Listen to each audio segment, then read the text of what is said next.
Assalamualaikum warahmatullahi ta'ala wabarakatuh. Welcome to our class, the management of Zakat, Waqf, and Sadaqah funds. So we'll go through with the concept of Zakat and the philosophy of Zakat. Zakat is a religious obligation and it is the third pillar in Islam. Zakat is compulsory and obligatory upon Muslims who fulfill the condition of paying zakat and the condition of zakatability. So the obligation of paying zakat is based on the Quran, Hadith, and Ijma'. So literally, zakat means growth, purity, increase, and cleanliness. So the purity includes physical as well as the spiritual purity. The mind of the persons who possess the property is mentally free from divine punishment related to his wealth. Once the person obliged with the payment of zakat.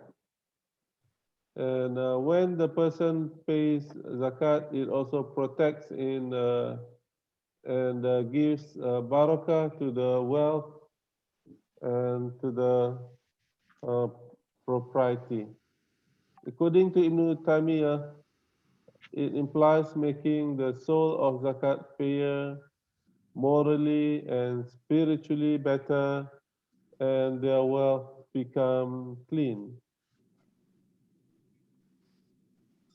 In Islamic jurisprudence, zakat is defined as a compulsory specific amount of money paid by every adult, mentally stable, aqil, free means not a slave, and financially able Muslim, whether male or female, to the specific categories of people, the asnaf, the eight asnaf as mentioned in the Quran. Zakat is also defined as a due right on specific items or assets or properties in specific rates or specific percentages with consideration of the how, the passage of a year and satisfaction of the condition of nisab, the minimum zakatable. Islamic jurists come to a consensus that zakat is a portion of the wealth which must be paid to its specific recipients or asnaf as mentioned in the Quran. In short, zakat is paid by some categories of people, those who have, and give to other groups in the society, those who have not. In the Quran, other names of zakat are mentioned such as infaq, sadaqah, and haqq. According to Islamic jurists, zakatable properties can be categorized into two categories: apparent asset or amwalu zahira and non-apparent assets or properties, amwalul batinah. The apparent properties, amwalul zahira, are properties that can be easily observed by public as well as by the zakat collectors, such as agricultural products and livestock. So that is the apparent properties or amwal zahira. Properties that can easily be observed by zakat collectors, by amil, and also by public, such as agricultural products and livestock. The non-apparent properties or amwal batina are not readily observable by public and by the zakat collectors. The nisab of zakat refers to the minimum amount of zakatable assets which are subject to paying zakat. If an asset reaches the nisab, it becomes zakatable. The zakat is calculated on the total amount of the asset, including the nisab amount. Zakat is due on certain items such as livestock, cash, gold, silver, and tradable goods after the passage of Haul or lunar year, Islamic calendar. However, there are certain items such as agricultural products which zakat is not due after the passage of Haul but at their harvest time. This includes also zakat on income, where zakat is paid after the person receives the income. So Haul is not the condition for paying zakat for agricultural products and for income for income.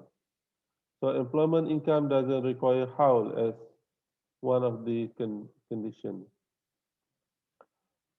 So those employees must pay zakat if the income reach um, the nisab at the time of receiving the income. Okay, for example, at the end of the month. So three rates of zakat apply. There are three rates of zakat. Okay. Number one, zakat rate is 2.5% on cash, gold, silver, and goods for trade. Okay, tradable goods. On the other hand, the rate is 10% on agricultural produce, for example, paddy, that are rain-fed or fed by rivers and springs. The zakat rate is 5% if the agricultural products are irrigated by water extracted from wells by animal or human or machine, according to Yusuf Al-Faldawi. So the obligation of zakat has many purposes.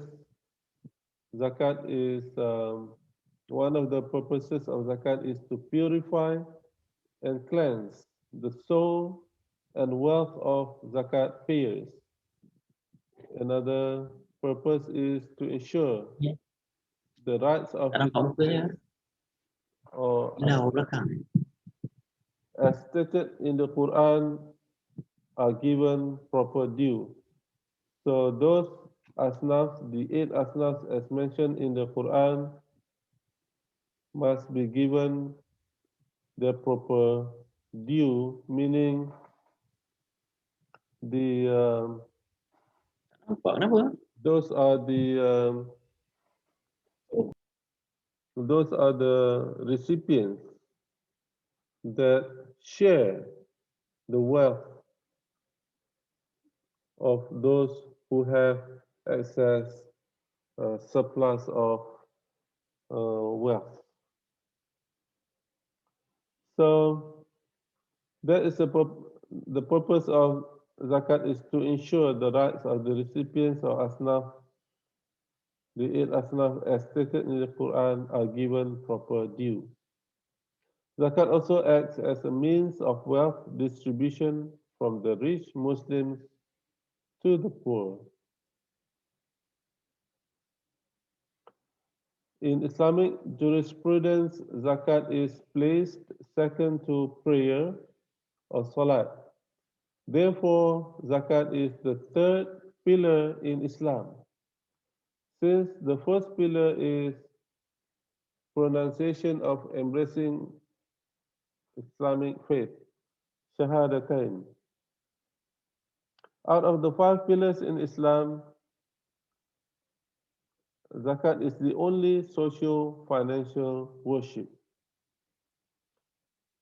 The other four pillars of Islam are pure worship. Okay, pronunciation of shahadatain, performing salat, um, um, performing hajj, they are all pure worship without any social financial impact. Zakat is the only pillar that has the social financial worship, meaning that it has economic implications because zakat can help other people, zakat can help um, those poor and needy and other asnaf, and zakat actually can help um, in terms of reviving reviving the economy uh, and help in the growth of the economy. So that is a special feature of zakat.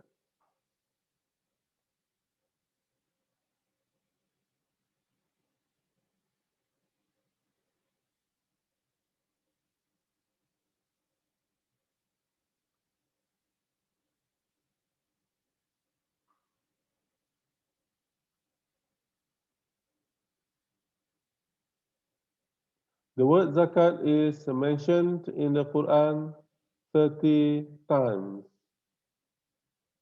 Eight of them were revealed in Mecca, while the rest, 22 of them, were revealed in Medina. 27 verse 27 of the verses of zakat are tied with prayer. Allah says in the Quran, أعوذ بالله من الشيطان الرجيم أقيموا الصلاة أقيموا الصلاة وآتوا الزكاة. It is mentioned 27 times when zakat is tied with the salat. In the Quran, there are other terms used such as sadaqah, which is mentioned four times in Surah At-Tawbah, verse 58, 60, 74, and 103. Sadaqah, which means zakat. There are other terms such as anfaqa in Surah Al-Baqarah, verse 267, and Surah At-Tawbah, verse 34. Anfaqa, which is meant to be zakat, as explained by Ibn Kathir. Zakatability of wealth. Wealth in general is divided into two broad categories, zakatable wealth and non-zakatable wealth. There are wealth or properties which are zakatable, and there are wealth and properties which are not zakatable. According to classical jurists, fuqaha, assets such as livestock and business assets are subject to zakat and must be paid zakat at the rate of 2.5% on the principal and its increment.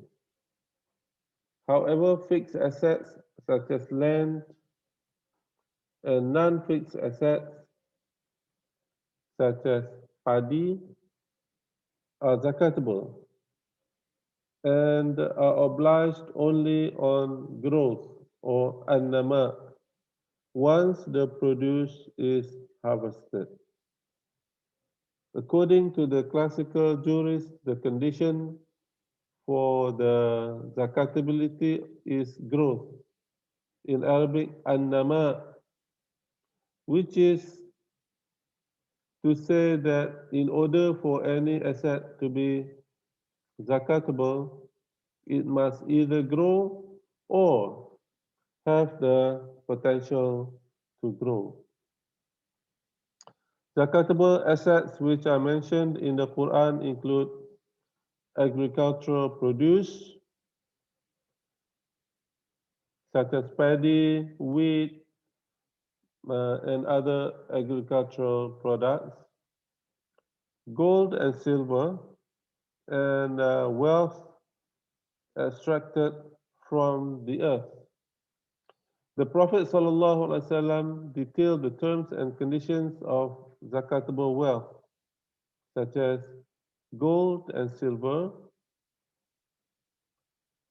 agricultural produce, wealth extracted from earth or ma'adin, and ancient treasure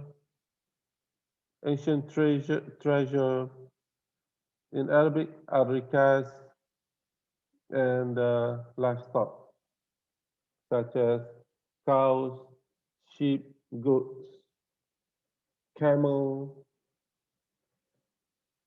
So based on the Quran and the Sunnah, some scholars opined that zakatable wealth, including livestock such as camels, cows, and sheep, and assets such as money, gold, or silver, used as business assets and savings, crops used as staple foods such as rice, wheat, barley, dates, and raisin, and treasures uh,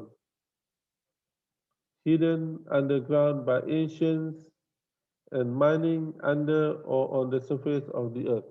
So these are all the zakatable wealth. Wealth which must be paid zakat. Okay, any question you can ask anytime. Mukri, Munira, if you have any question, you can ask anytime. Otherwise, I will go like Assalamualaikum. Alaikum salam wa rahmatullah. Welcome. Ahlan wa sahlan.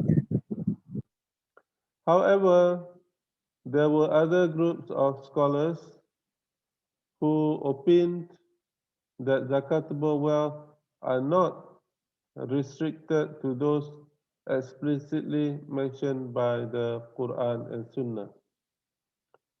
So there are items which are not mentioned in the Quran and Sunnah, which are also zakatable, according to the contemporary scholars. These scholars arrived at a conclusion that zakatul mal al-mustafad, earned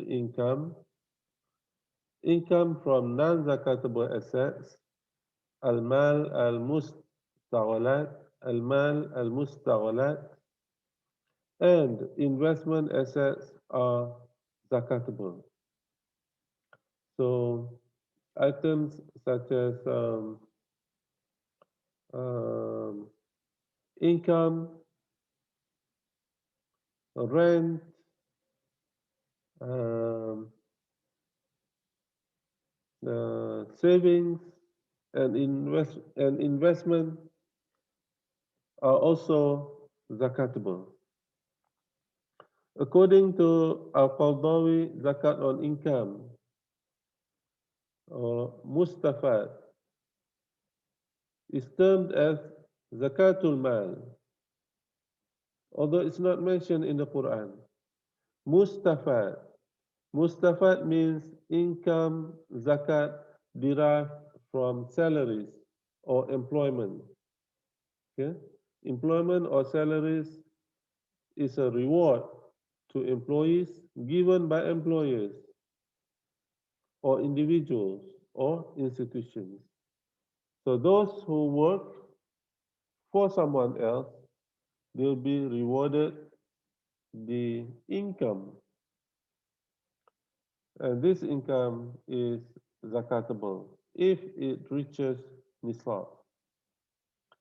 The income includes salaries, unpaid wages, various allowances, for example, allowances for vehicle, meals, meetings,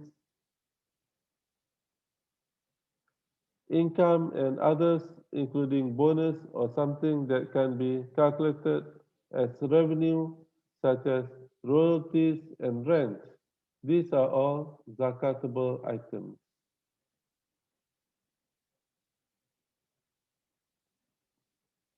Any question? Mukri, any question? No, brother, clear, clear.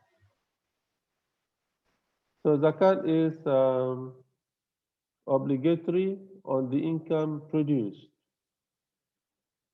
Okay, so income is zakatable, as has been stated by many scholars, including Al-Qardawi as well as by the National Fatwa Committee. The obligation to pay income zakat is based on the following conditions: Islam, independence, perfect ownership, nisab, hawl, and halal income. So zakat rate for income is 2.5%. Conditions of zakatability. Number one, Islam. So non-Muslims do not have to pay zakat. Zakat is an obligation on zakatable properties on every Muslim who are free, male or female, sane or insane, minor or adult. In the case of insanity, if someone is not aqil or not baligh, doesn't reach the age of puberty, guardian or any party given the rights under the law to protect them must pay zakat on their behalf. It's worth mentioning that if the wealth is shared with non-Muslims, only the Muslim portion is zakatable. For example, if the business is shared among Muslims and non-Muslims, only the Muslim portion must be paid zakat. The non-Muslim portion, you know, uh, the non-Muslim portion of the business is not zakatable. So only the Muslim portion is zakatable. So Islam is the first condition because non-Muslims don't have to pay zakat. The second condition is independence. A Muslim must be independent, okay, and not being slave. In the modern context, nowadays, slavery system no longer exists. So every one of Muslims in today's world are independent, not being a slave. Okay, so this one doesn't really apply in modern world, right? But it should be mentioned because during the early years of Islam, there were still some Muslims being a slave at that time.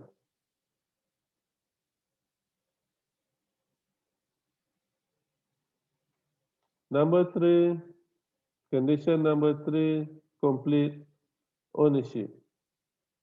Complete ownership means possessing the wealth and benefits of the wealth without any legal restriction from other parties or authorities. So if the wealth is owned by an individual, the individual must have complete possession without sharing with others.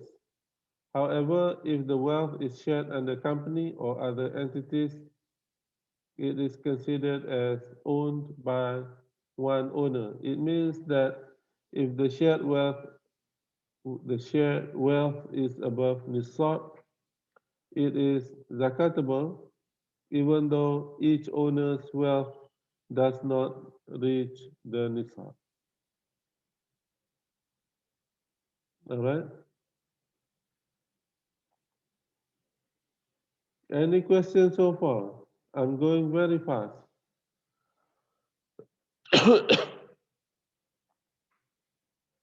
So for this class, each week I will give you the notes.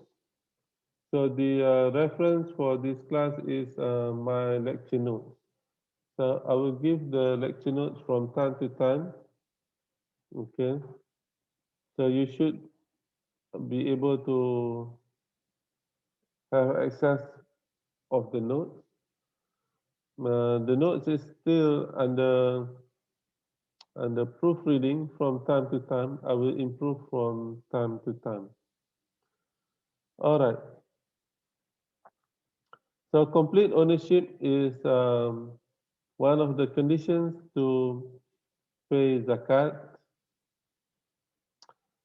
So if a properties or wealth is not in complete ownership,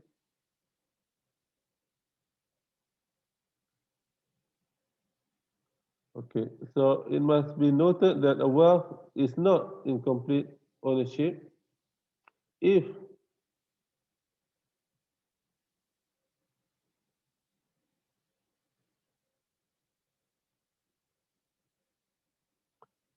so let me repeat, it must be noted that a wealth is not in complete ownership if there are rules or laws which prohibit the possession of the wealth or the use of its benefits.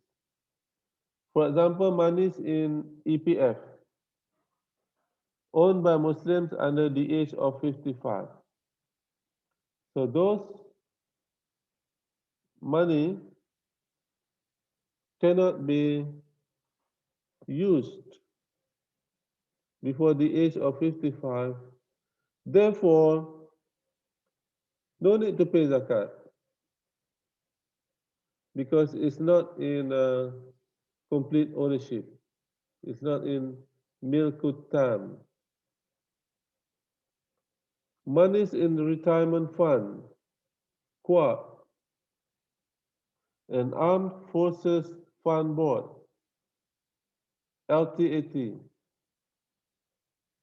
These are not in complete ownership. Therefore, no need to pay zakat.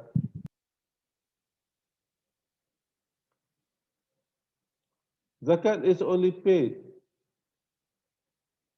if the wealth is in complete ownership. For example, Muslim workers after the age of 55, right? They can take out the money from EPF.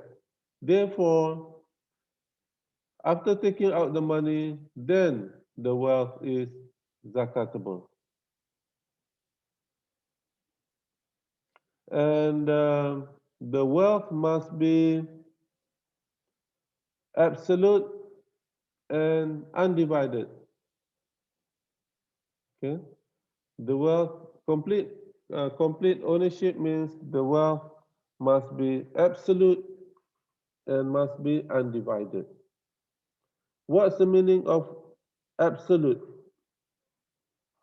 and what's the meaning of undivided?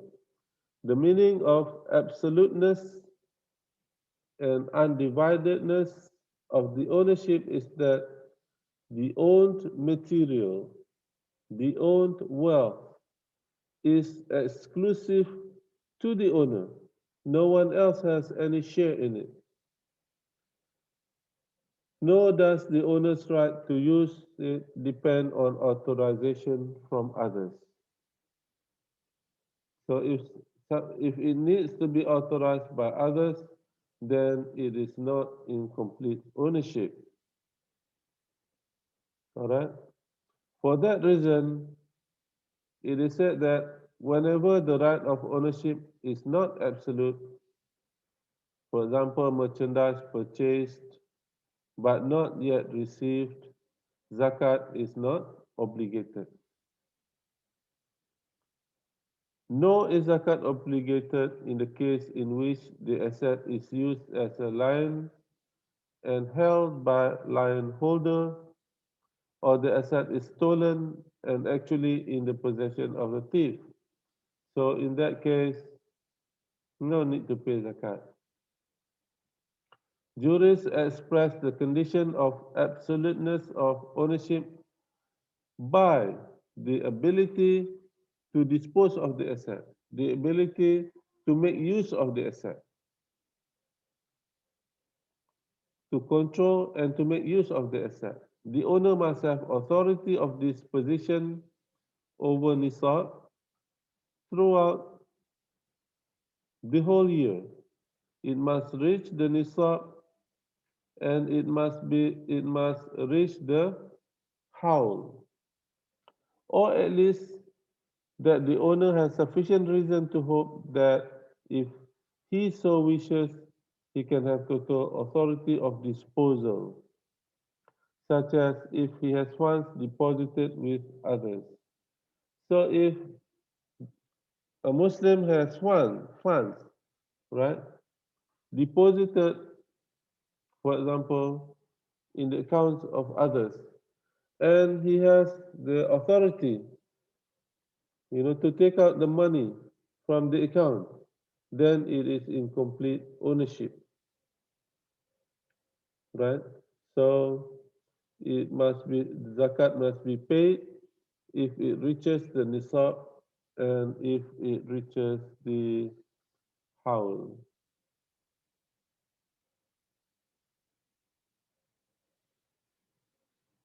All right, I'm going to stop for question. Okay, I don't like to talk alone. I want you to discuss, to ask question. Don't worry about asking question. No one will go to jail if you ask the wrong question. Okay, go ahead.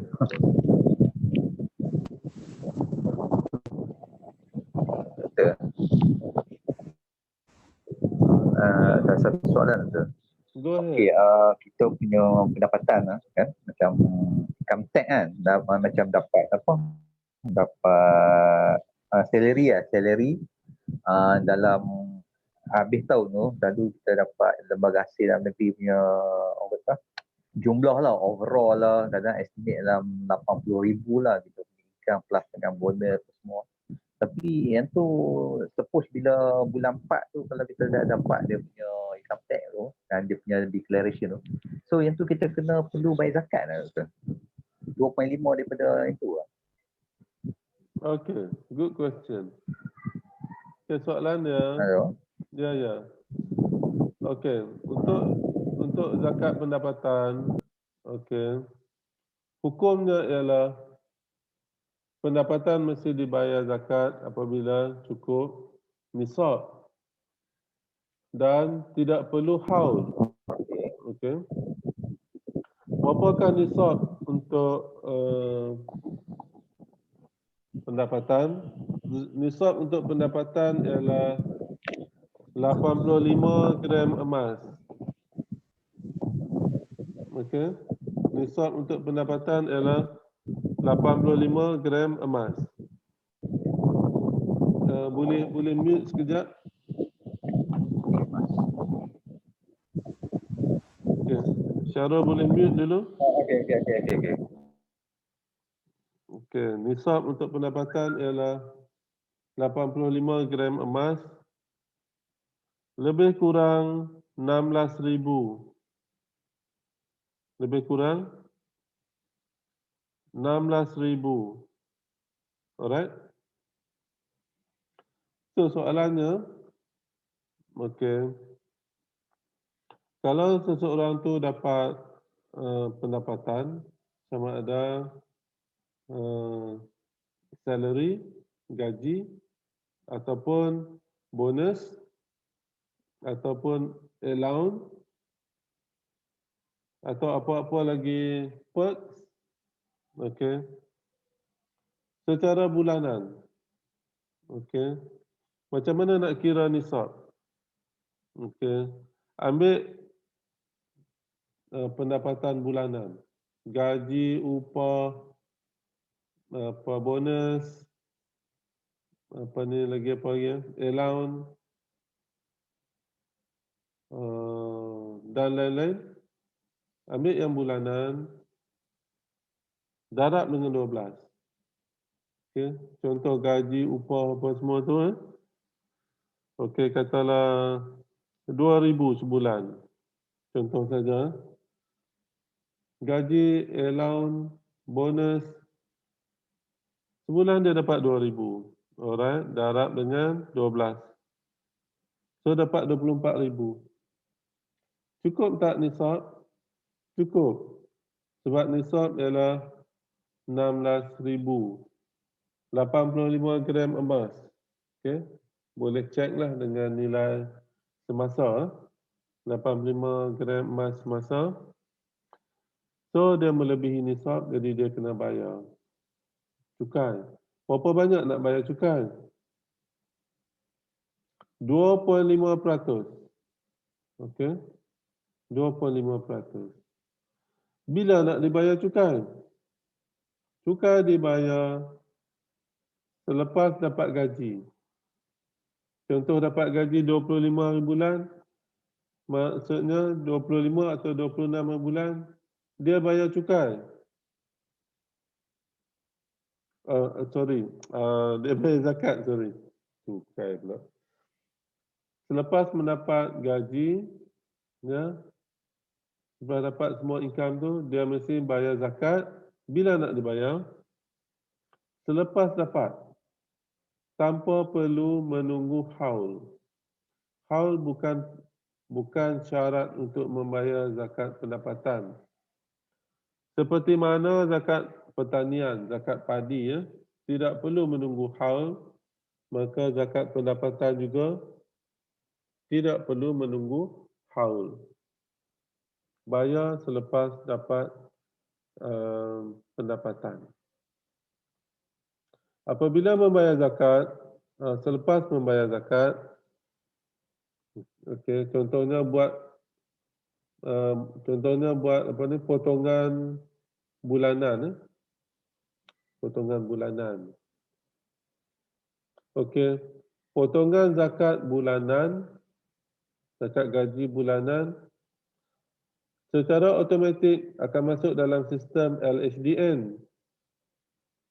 Alright.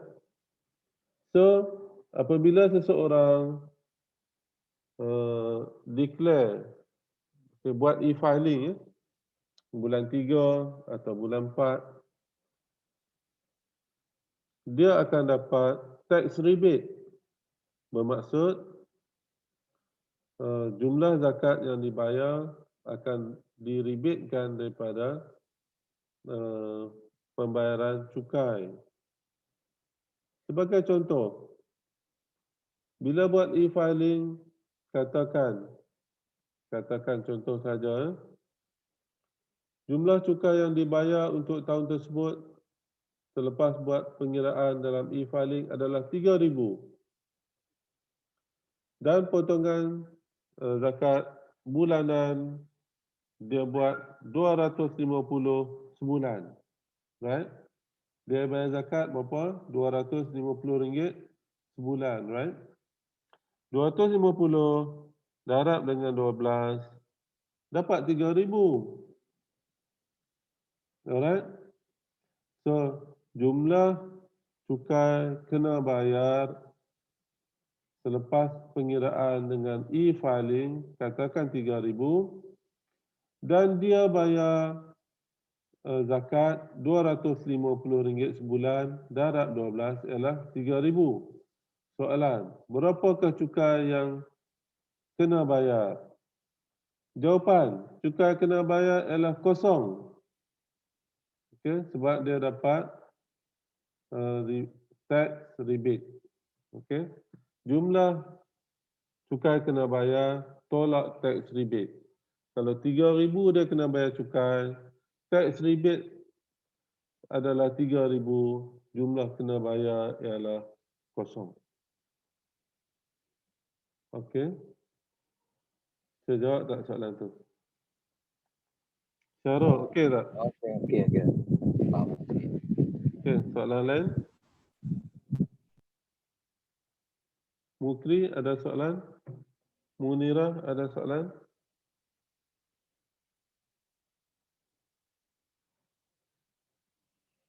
Saya share nota-nota kuliah dan juga saya akan bagi buku Fiqh Zakat oleh Yusuf Fardawi. Tapi simpan sajalah Fiqh Zakat oleh Yusuf Fardawi itu. Siapa nak jadi alim tentang zakat, bacalah. Tapi tak perlu baca untuk kelas ni lah. Saya bagi untuk buat rujukan untuk tajuk-tajuk tertentu. Sebab buku dia sangat tebal lah, ada 2 jilid.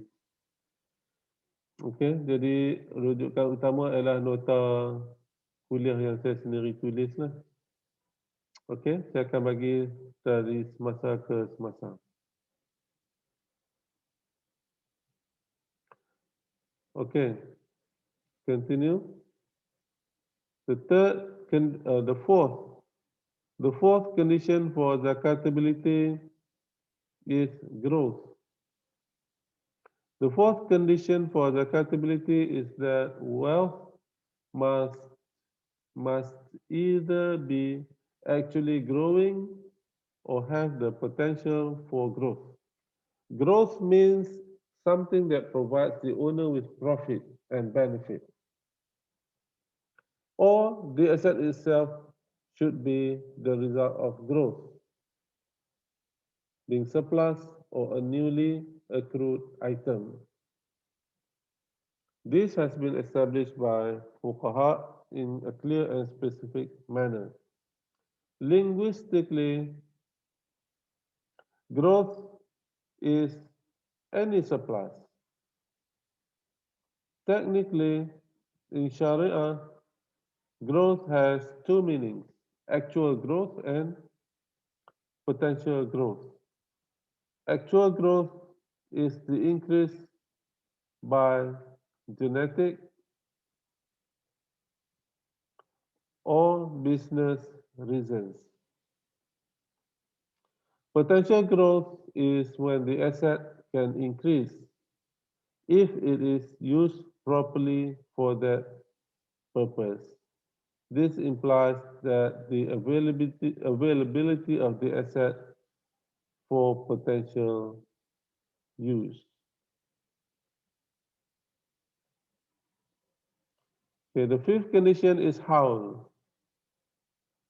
Another condition of zakatability is the ownership of wealth must be for at least for a period or howl of 1 lunar year.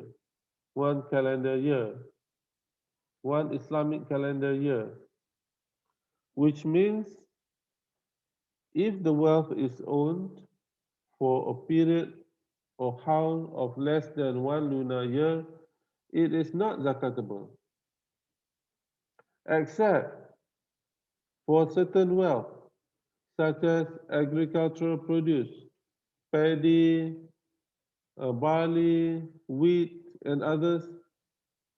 They do not require haul. And mining or ma'adin extracted from the earth. Harta karun, tiba-tiba jumpa harta karun. Kena tunggu haul tak? Tak payah tunggu. Harta karun, ma'adin, sorry, not harta karun, galian, mining or ma'adin. Galian daripada bumi. Tidak perlu tunggu haul.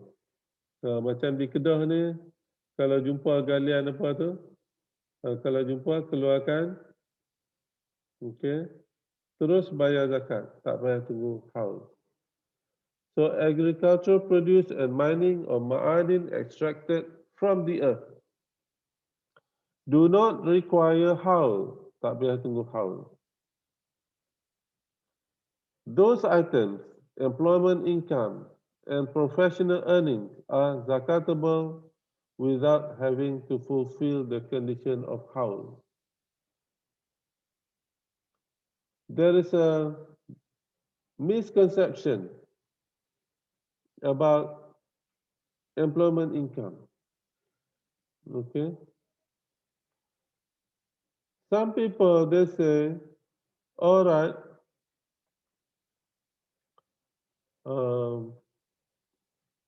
I do not want to pay income zakat because I have to wait for one haul. Mesti tunggu dulu, cukup setahun baru saya nak bayar zakat pendapatan. Ada banyak kekeliruan, termasuk oleh ustaz-ustaz sendiri. Oh, tak bayar zakat pendapatan, tunggu haul dulu. Ini adalah salah. Ini adalah pemahaman yang salah. Pendapatan tidak perlu tunggu haul. Okey. Zakat pendapatan dibayar bila? Bila dapat pendapatan itu. Sebaik saja mendapat pendapatan, terus bayar zakat. Sebagaimana zakat pertanian dibayar pada ketika semayan. Okay. Potong padi, tuai padi, kira berapa, kalau lebih pada nisab, terus bayar pada masa tuaian atau pada masa dibayar hasil tuaian.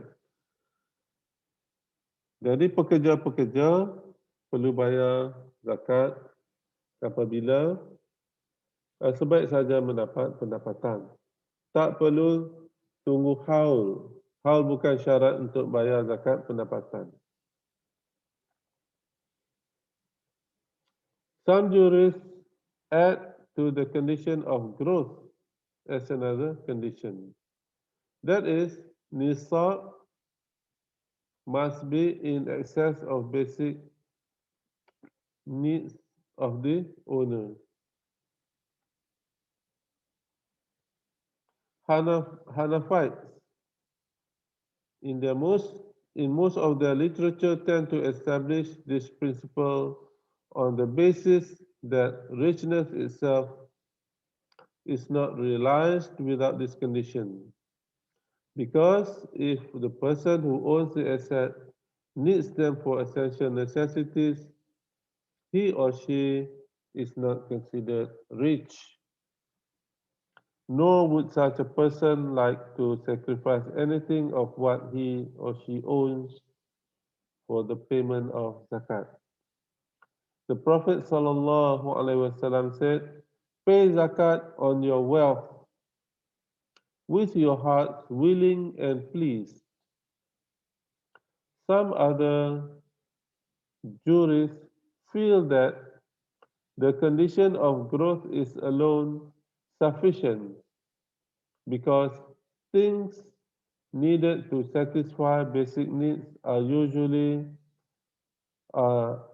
not growing or designated for growth, as in the case of homes inhabited by owners, personal transportation animals macam kuda, unta, personal clothing, personal arms, books for personal study, and handicraft tools.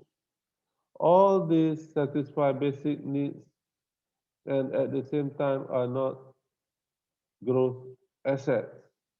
Therefore, are not zakatable.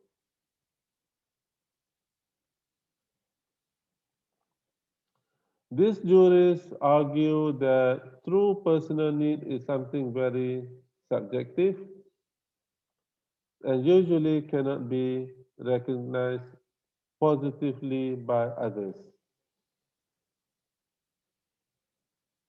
Consequently, what is in excess of those needs cannot be known. So, instead of the condition of excess above personal needs, we can use a recognizable condition, like designation of the assets for business and growth purposes. The condition of growth does not cover all the cases of the condition of excess above essential needs. For example, money is considered a growth asset because money is created for circulation, to be used to purchase goods and services, and also for investment, even if the owner does not actually use the money for growth. So without the condition of being in excess of needs, an amount of money that is equal to nisab is zakatable because money has the potential for growth, even if money were designated for providing food, clothing, shelter, or medical care for the owner and his household. So it is known among the deeply involved scholars that assets designated to satisfy basic needs are treated as non-existent from the point of view of zakatability. So therefore, it's not zakatable. Okay? Duit yang digunakan untuk membeli pakaian, makanan, tempat tinggal dan perubatan, okay, tidak perlu dibayar zakat. However, we should note that this condition refers to essential or basic needs, perkara keperluan asas sahaja. Masalahnya apa? People have an infinite number of needs, especially in this time of ours when many goods that used to be considered luxuries now have become a basic need.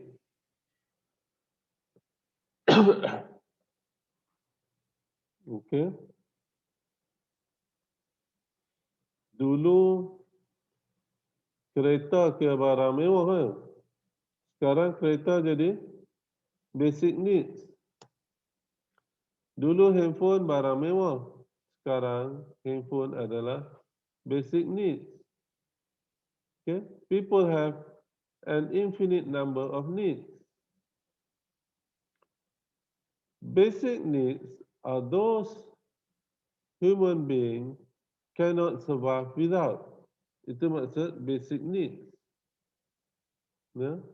Such as food, shelter, clothing, and items needed for a job, such as books for study, tools for work, cars to commute to work, kereta untuk pergi ke tempat kerja juga basic needs.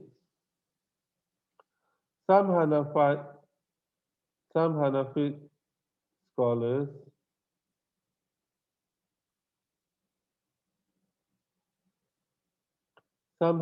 scholars define essential needs in an accurate and scientific manner as those things that are used to avoid the realized or potential destruction of humans. So basic needs are those things that are used to avoid the realized or potential destruction of humans. Realized such as expenses for living, clothing, personal weapons, and potential such as the need to pay one's debt, tools for handicraft, home furniture, personal transportation, animals, and books for study. Because ignorance is like destruction. If a person has money that is designated for such needs, it is considered non-existent with regard to zakat. So tak payah bayar zakat. Menurut Hanafi, this is similar to the case of someone who has no water except that designated for drinking. This water is considered non-existent with regard to making ablution wudu, and one is allowed to make tayammum. Okay. Kalau ada air yang tu je untuk makanan, untuk minuman, air itu dianggap tidak wujud. Maksudnya seseorang tu tak boleh menggunakan air itu untuk wuduk, dia dibenarkan untuk tayamum. Kerana air itu wujud dan hanya cukup untuk minuman sahaja. So the essential needs, keperluan asas, the essential needs of human beings evolve and change with time and circumstance. So determining them should be left to those of understanding and to the exertion of best effort or ijtihad of the proper authorities in the Islamic State. Basic needs include the needs of the zakat payer, his household, and all family members whom he is required by Sharia to support. This condition in Islamic jurisprudence precedes the latest theories in taxation that call for exempting a certain minimum for living from taxes and puts an end to the materialist theory that taxes are assets, regardless of the circumstances of the owner, his or her business, and family needs.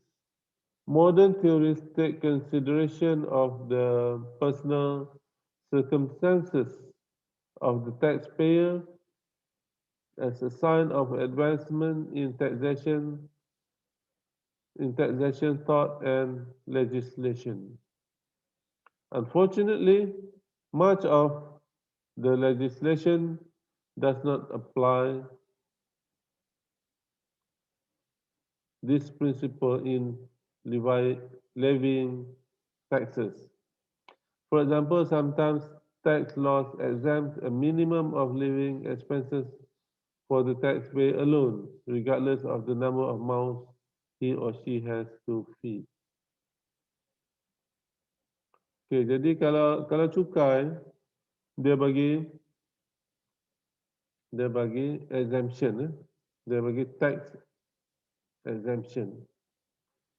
Ada personal exemption, ada spouse exemption. Di Malaysia, alhamdulillah, ada banyak dibagi tax exemption. Personal exemption, spouse exemption, exemption for medical care, exemption for medical care of parents, exemption for books, computers, and other exemptions. Okay. Untuk zakat pula, untuk zakat untuk zakat pendapatan diberi haddul kifayah deduction. Okay, institutions give haddul kifayah deductions. Okay, deduction for self, deduction for spouse, deduction for medical care, deduction for takaful, and some other deductions according to the institutions. The management of zakat is not uniform and is not standardized in Malaysia. Kedah style Kedah, Selangor style Selangor. Kedah ada dia, wilayah persekutuan ada dia punya pengurusan sendiri. So pengurusan zakat di Malaysia juga tidak di-standardizkan. Jadi pengiraan haddul kifayah deduction untuk setiap negeri tak sama. Kedah tak sama dengan Selangor. Selangor tak sama dengan Johor. Kalau kita perhatikan dan kalau kita buat homework, kita akan dapati lembaga zakat Selangor paling banyak memberi haddul kifayah deduction. Okay. Jadi setengah orang dia suka bayar di Selangor pasal Selangor bagi banyak haddul kifayah deduction untuk pendapatan.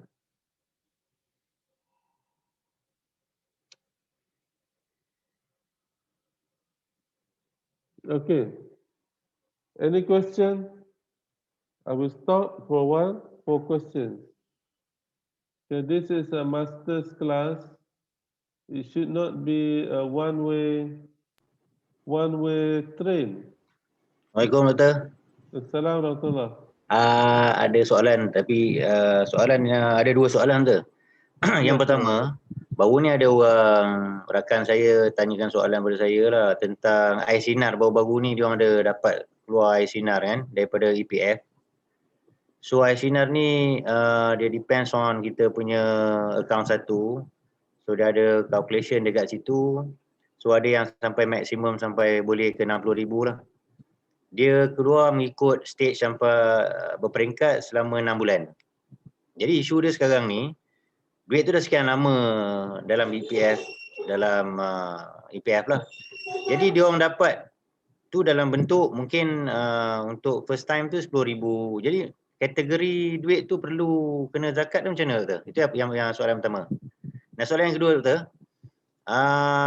saya lama dah tertanya-tanya tentang bagaimana tabung haji mengeluarkan zakat dan kategori zakat untuk penyimpan-penyimpan dia.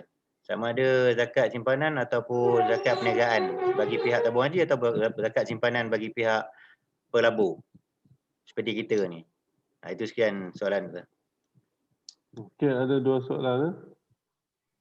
Okey, soalan pertama, bagaimana untuk bayar zakat selepas dikeluarkan daripada KWSP? Okey, bila dikeluarkan wang daripada KWSP, maka pada ketika itu wang tersebut dimiliki sepenuhnya. Ada perfect ownership ataupun complete ownership. Bahasa Arab dipanggil milkutam. milkutam, perfect ownership. Jadi selepas dikeluarkan daripada KWSP, okay, maka perlu dibayar 2.5% daripada jumlah. Okey, sebelum nak belanja tu kena dulu bayar zakat. 2.5% daripada jumlah yang dikeluarkan. Sekiranya cukup nisab. Nisabnya ialah 85 gram emas. Okey. Jadi boleh cek lah 85 gram emas nilai semasa tu berapa hari ni. Nanti cek lah 1 gram berapa. Okey. So 85 gram jadi berapa? Contoh. Doktor, maksudnya dari segi macam dia pengeluaran wang air sinar tu dia dalam berperingkat kan. Jadi setiap kali keluar tu setiap kali kena zakat ke macam mana? Tunggu dulu, saya jawab tak habis lagi. Okey. So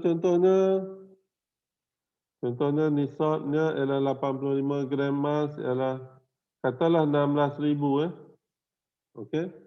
Nisabnya ialah 16,000 So kali pertama dia keluarkan ialah 10,000. Tak cukup nisab. Tak payah bayar. Tapi dia jangan seronok sangat. Dia kena gabung. Dia kena combine. Okey. Dia kena combine. Kali kedua dia keluar, katalah dia keluarkan kali kedua 10,000. Okey. Dah jadi berapa? Dah jadi 20,000. Cukup nisab tak? Cukup nisab. Pada ketika tu dia kena bayar zakat. Okey. Dia kena combine. The keyword is combine. Dia kena gabung. Okey. So bila dia dah bayar, kali kedua dia dah cukup kan? 20,000, so dah lepas pada 16,000 dah, melepasi nisab. Jadi dia kena bayar 2.5%. Nanti saya kena cek. Ikut pemahaman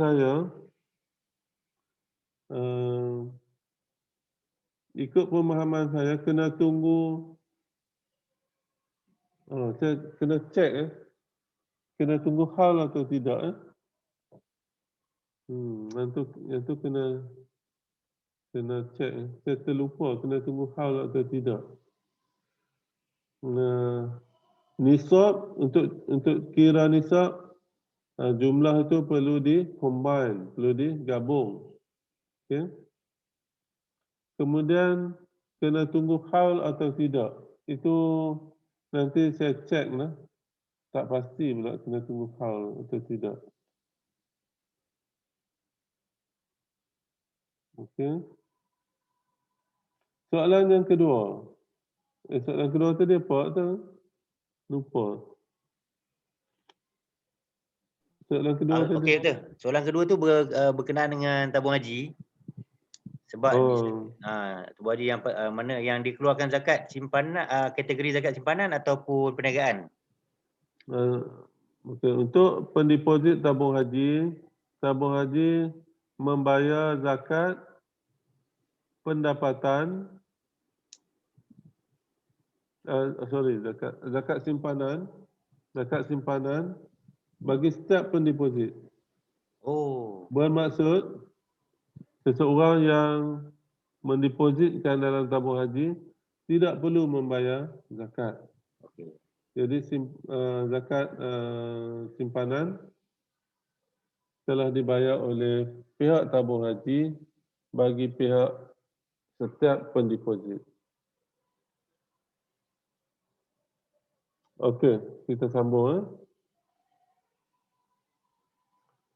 Okey, kita sambung tentang tajuk how 12 full lunar months should pass from beginning of ownership or past due date of zakat for zakat to accrue again on asset. This condition is restricted to livestock, money, and business assets.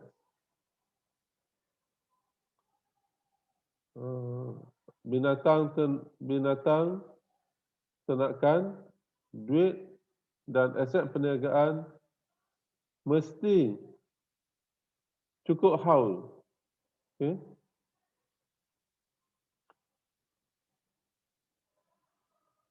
It does not apply to crops, fruits, honey, extracted minerals, found treasure, etc. Where there is no condition of haul. Okay?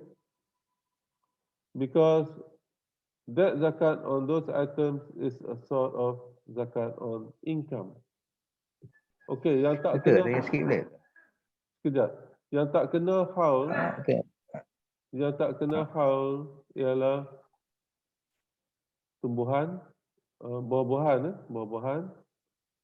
apa ni, honey, extracted mineral, contohnya petroleum. Ini tak perlu tunggu haul. Found treasure, harta karun, tak perlu tunggu haul. Oh, itu kalau macam bendang orang buat sawah padi kan, maksud Ya. dia dalam masa 6 bulan tu, maksud dia daripada pendapatan dia contoh dia dapat setan lah, kan, ataupun 3 tan, maksud dia lebih kurang dalam 3,000 lebih kan. Maksud dia dalam masa 6 bulan tu, bila dia dah harvest lah, maksud dia dapat duit tu, maksud dia kena bahagi dengan kena bayar zakat lah kira macam tu maksudnya tu. Okey.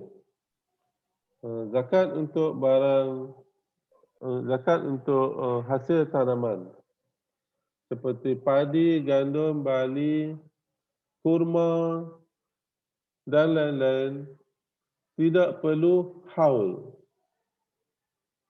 Tidak perlu haul. Cuma mesti cukup nisab. Tak perlu haul bermaksud zakat dibayar pada masa mendapat hasil daripada tuaian. Kalau padi, mesin tumai tuai padi, lepas tu hantar hasil tuaian tu ke kilang kan. Sebaik saja kilang tu bayar duit, okey. Sebaik saja dapat hasil pada tuaian tu, kilang bayar duit, zakat dibayar pada masa tersebut. Tidak perlu tunggu haul. Okey. Haul, okey, tengok sini. It does not apply to crop, hasil tanaman. Padi apa ni? Tengah negeri tu gandum kan? Makanan ruji kan? Padi, gandum, jagung, potato, okay. Fruit, kurma, anggur, honey, extracted minerals, found treasure, where there is no condition of 1 year, tidak ada syarat haul. Okay? Tak ada syarat haul. Yang syarat haulnya ialah livestock. Livestock mesti tunggu haul. Duit tunggu haul. Business asset tunggu haul. Okey.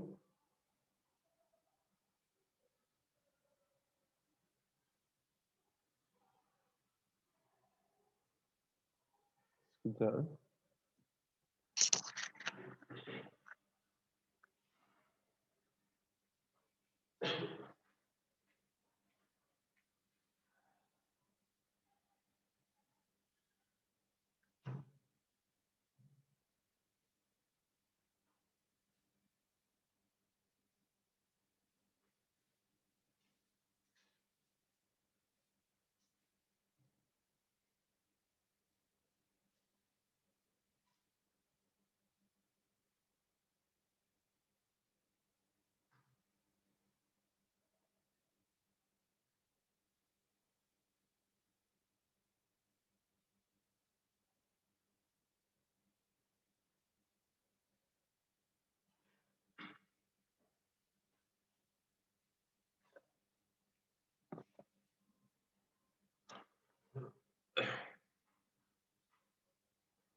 Alright. Ada soalan lain lagi? Munirah ada soalan? Tak ada soalan? Duduk diam je. Boleh tanya, apa-apa soalan boleh tanya.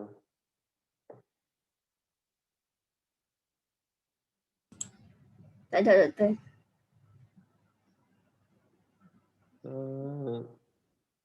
Cik Zul ada soalan lain lagi? Mukri ada?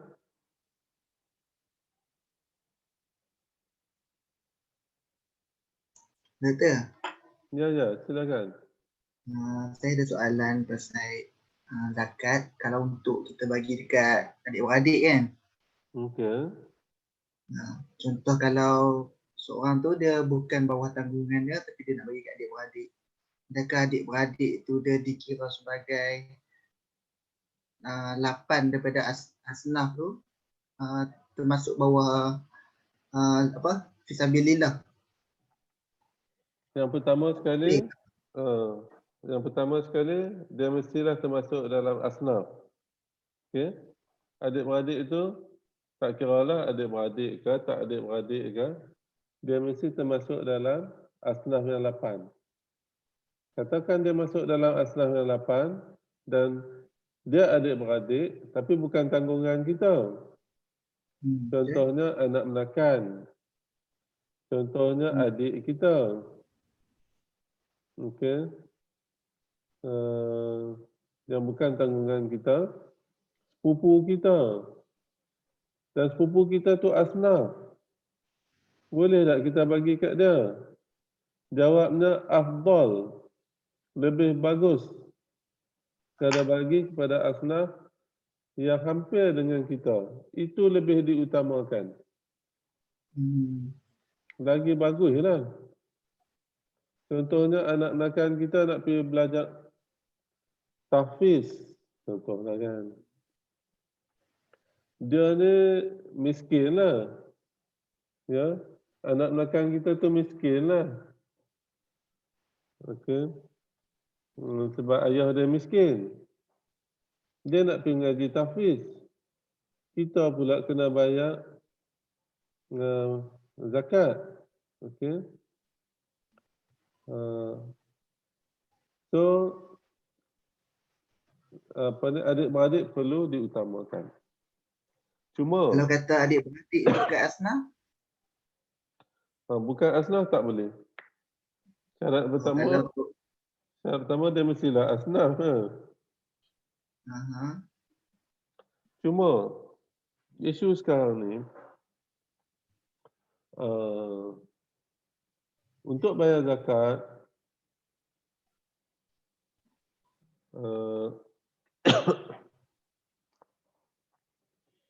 isu sekarang ni qawaid fiqhiyah dalam pembayaran zakat ialah zakat mesti dibayar kepada autoriti.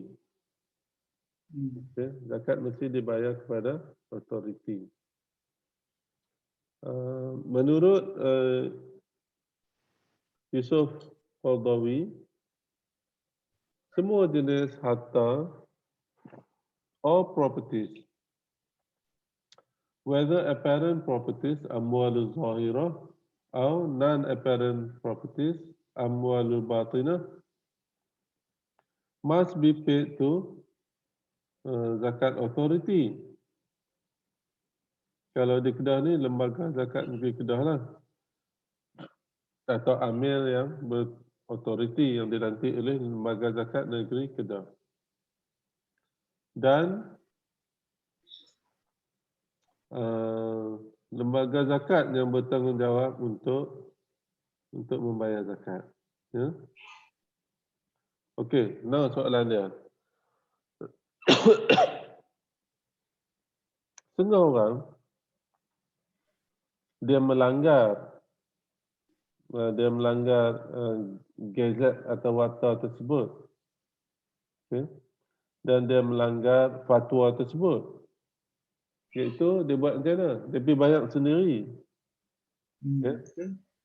Boleh ke tidak?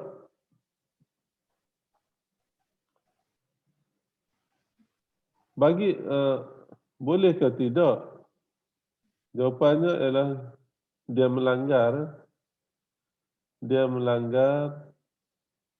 fatwa Majlis Kebangsaan, dia melanggar arahan Sultan Kedah, dia melanggar Wata atau Gazet Lembaga Zakat Negeri Kedah. Kalau di Kedah ni lah, dia langgar lah. Bagi saya, penyelesaiannya bagaimana? Kalau duduk di Negeri Kedah ni, boleh pergi bincang dengan lembaga zakat. Okey. Katakan, saya nak bayar zakat pendapatan. Ya? Saya nak bayar zakat pendapatan. Boleh tak saya minta sebahagian daripada zakat itu sebagai bayaran balik agihan zakat sebab saya nak bagi dekat anak menakan saya. Nampak tak? Bayar dulu. Lepas tu boleh pergi bincang. Saya ada anak menakan, contohlah yang nak pergi tahfiz. Ya, saya nak bayar zakat sebanyak 800. Okey. 800 zakat pendapatan saya contohnya lah 800. Okey. Lepas tu saya nak bagi 300 kat dia. Sebab dia adalah asnaf zakat. Jadi 500 saya nak mohon balik 3/8. Okey. Boleh tak? Pergi bincang. Saya rasa boleh buat gitu. Sebab kalau kita bagi semua 800 kepada anak saudara kita, saya bimbang sebahagian daripada zakat itu adalah hak milik orang lain. Biar lembaga zakat yang tentukan. Okey, daripada 800 tu, berapa nak bagi kepada asnaf zakat fakir miskin, berapa nak bagi kepada asnaf fi sabilillah, berapa dia nak agihkan. Itu tanggungjawab zakat authority. Bukan tanggungjawab kita. Bagi saya silap lah kalau kita terus pergi bayar semua. Ya. Kita seloknya bincang dengan zakat authority. Takut ada hak orang lain lah dalam portion tu. Betul. Okey. So, elok bincang dengan lembaga zakat. Sekarang ni lembaga zakat dia ada satu skim, iaitu dia panggil skim agihan balik zakat, di mana kita boleh bincang untuk bayar zakat dan kita mohon balik skim agihan balik zakat. Mohon skim agihan balik zakat. Maknanya kita sendiri nak agihkan sebahagian daripada pendapatan kita sendirilah. Selalunya dia bagi 3/8. Okey, soalan lain? So kira apa yang masyarakat yang duk buat sekarang ni kira tak betul lah. Ya, tidak melanggar Majlis Fatwa Kebangsaan, melanggar arahan ataupun titah perintah Sultan Kedah dan melanggar Wata Negeri Kedah, melanggar fatwa yang dikeluarkan oleh Yusuf Qardawi, melanggar fatwa yang telah dikeluarkan oleh Imam Nawawi. Apa kata Imam Nawawi? Apa fatwa Imam Nawawi? All apparent properties or apparent wealth must be paid to the authority. Amwalul zahirah must be paid to authority. And salary is considered as amwalul zahirah. And then amwalul batinah, according to Imam Nawawi, could be paid directly to asnaf. Okay. Itu fatwa Imam Nawawi. Harta zahir mesti dibayar kepada pihak berkuasa dan harta batin boleh dibayar terus kepada asnaf. Itu fatwa Imam Nawawi. Apa fatwa Yusuf Qaradawi? Semua harta, all properties, whether apparent properties or non-apparent properties, must be paid to the authority.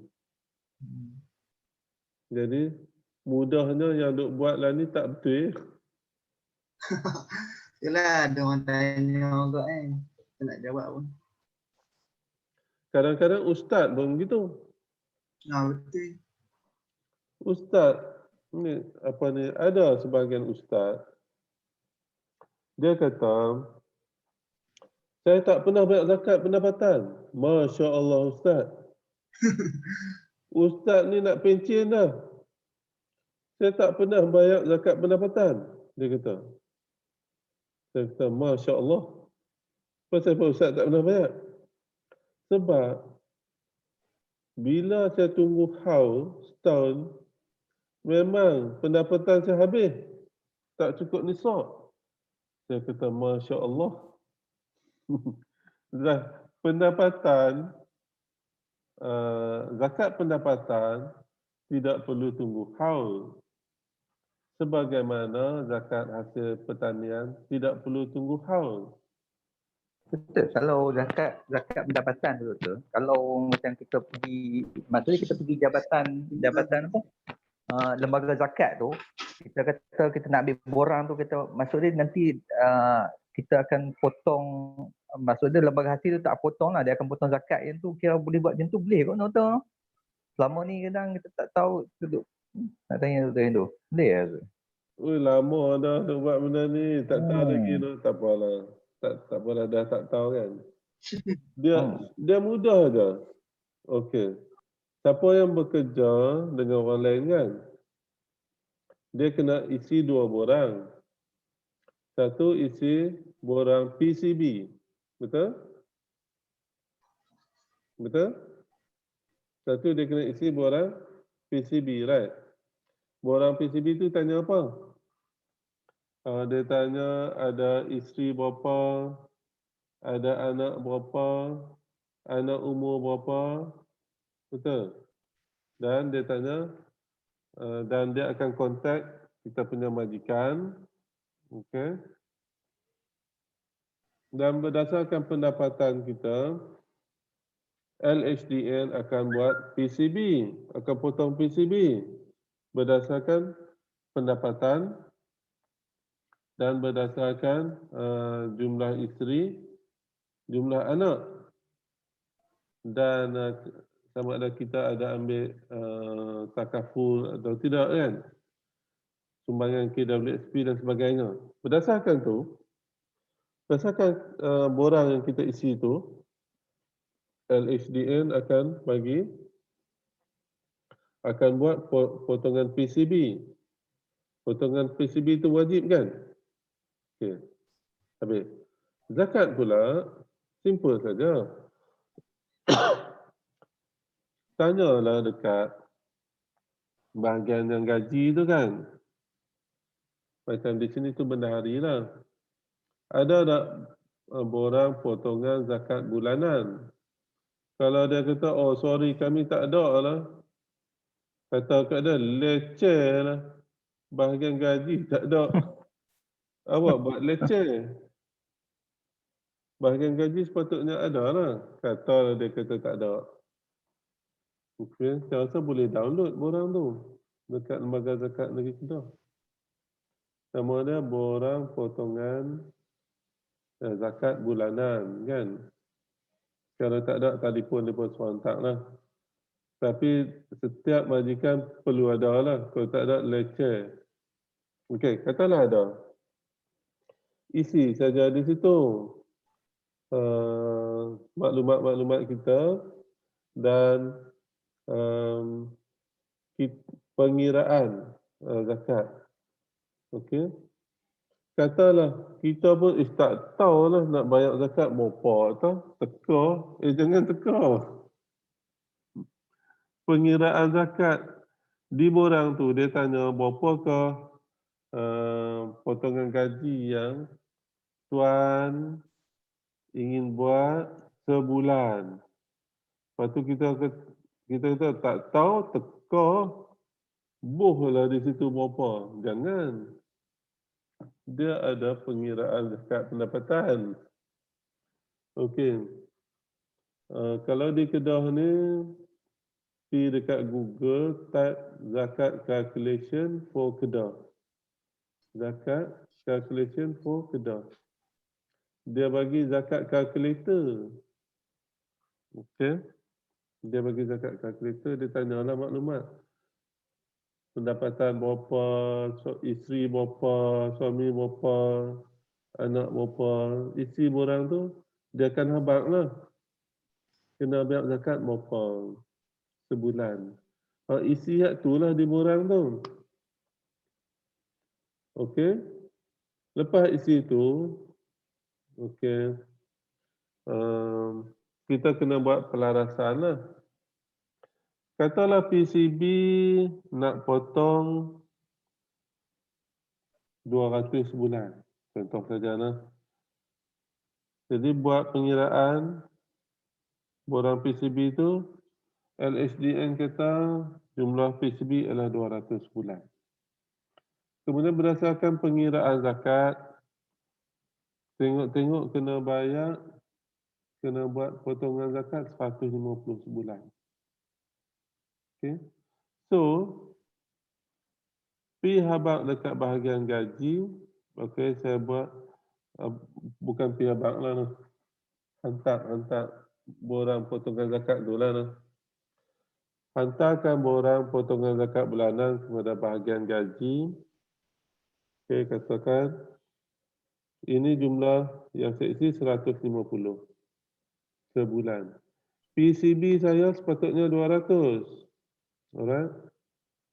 Tapi disebabkan dapat tax rebate, jadi saya nak buat PCB, saya mohon untuk buat PCB sebanyak RM50 sebulan. Mana 50? 200 tadi PCB tolak dengan potongan zakat saya 150. Jadi PCB saya sepatutnya 50 sajalah. Okey. Berapa jumlah yang kena bayar? 200 juga. 50 PCB, 150 zakat. Oh, sama lah. Sama lah. Kalau dia tak buat potongan zakat, dia kena potong PCB 200 juga sebulan kan? Jadi lebih baik bayar zakat. Tapi doktor sekarang ni, kebanyakannya setengah employee ni di kat Malaysia ni, dia pun tak sedar kot. Mungkin dia peringat, oh zakat fitrah tu, bila dah bayar zakat fitrah tu, admin dah bayar diri dia. Kan? Sepatutnya macam certain department tu dia kena wajibkan zakat tu, no? Betul no? Betul. Tapi sekarang ni kalau kita kelang ke apa ke company apa pun, dia lebih prefer lembaga hasilan negeri tu. Even kalau kata apa ni pekerja tu tak tertintas pun, zakat tu, zakat pendapatan tu tak tertintas tu. Tu kadang membuat orang muskil pun tu. Ya, isunya sekarang ni cukai adalah kewajipan. Tax is a state obligation. Ya. Bila jadi state obligation, siapa yang tak patuh, dia akan diambil tindakan. Siapa tak bayar cukai, dia kena denda. Lembaga hasil akan ligan dia. Okay? Dia ada law, dia ada enforcement. Kalau dia tak buat, dia kena denda, lembaga hasil ligan dia. So, orang semua takut, orang semua bayar cukai. Zakat. Siapa tak bayar zakat, okay, tak kena ligan. The law is very weak. Law enforcement is very weak. Apa ni? Undang-undang berkaitan zakat adalah lemah. Pelaksanaan berkaitan zakat juga adalah lemah. Maknanya, siapa tak bayar, tak ada siapa ligan. Tidak ada punishment. Di Kedah lah, saya contoh di Kedah. Dan saya contoh di Malaysia lah. Termasuk di Malaysia. Tidak ada punishment. Jadi majikan pula, bila tak ada punishment, yang tu bukan tanggungjawab dia lah. Nah. Yang tu tanggungjawab pekerja dia lah nak bayar zakat, dia kata kan. Jadi sebab dia bukan satu state obligation. Dia adalah satu religious obligation. Siapa tak bayar zakat, hukuman, punishment, siksaan di akhirat. Okay. Kebanyakan orang kita ni, bila sebut hukuman dosa di akhirat tu, dia bukan takut. Allah di akhirat no, lambat lagi no. Dia manusia Allah. Dia bukan takut. Dia takut di dunia ni nanti kena denda 200, takut lah. Gamtek pun takut lagi tu. Yang lain pun takut. Income tax takut lah, sakit income tax denda 200, 300, takut. Kalau kata siapa tak bayar zakat akan disiksa di akhirat, majikan kata tak apalah di akhirat no. Tak apa. Lambat lagi tu. Lambat lagi no nak mati. Jam. Jadi itu isunya. Ni isu yang saya cerita tadi, ustaz pun ada. Ni saya cerita kisah benar. Ustaz tak pernah bayar cukai dan dia nak pencen dah. Tak pernah bayar zakat, tersasul. Ustaz ni tak pernah bayar zakat. Saya rasa ustaz tu mungkin dia rasa zakat fitrah tu dah bayar tu dah cukup kot. Mungkin dia tak pasang kot yang kata padahal pendapatan dia tu kan. Kalau ustaz tu kata macam tu, kena tarik balik ijazah sarjana muda syariah dia tu lah. Tarik balik lah. Malu jadi ustaz. Dan ustaz tak patut kata itu. Tapi dia kata begini. Dia kata, pertama sekali, pendapatan ni tak sebutlah Quran. Tak sebutlah hadis. Ayatlah. Dan tak ada dalam kitab kuning. Tak ada dalam kitab yang dikarang oleh Imam Syafi'i. Tak ada. Dalam qaul qadim tak ada. Qaul jadid pun tak ada. Oh, dia ustaz depan dan hujah kot tu. Okey, tak ada, tak apa. Lepas tu, dia kata, kalaulah kena bayar pun, saya ni, gaji saya, okey, kalau tunggu haul, memang habis gilek. Gilek habis. Mana cukup? Saya belanja pun tak cukup. Nak belanja sana sini. Tunggu haul memang habis lah. Tak ada lah. Dah habis lah cerita dia. Saya kata, Ustaz. Saya diam lah. Saya kata, kena bayar kot. Saya tak cakap banyak lah. Sebab hormat pada diam. Okey. Cerita dia gini. Mengikut fatwa, Imam Nawawi ke, Imam Yusuf Qardawi ke, pendapatan wajib dibayar zakat. Pendapatan wajib dibayar zakat apabila mencukupi nisab dan tidak perlu menunggu haul. Maksudnya, zakat itu perlu dibayar apabila dibayar gaji lah. Okey.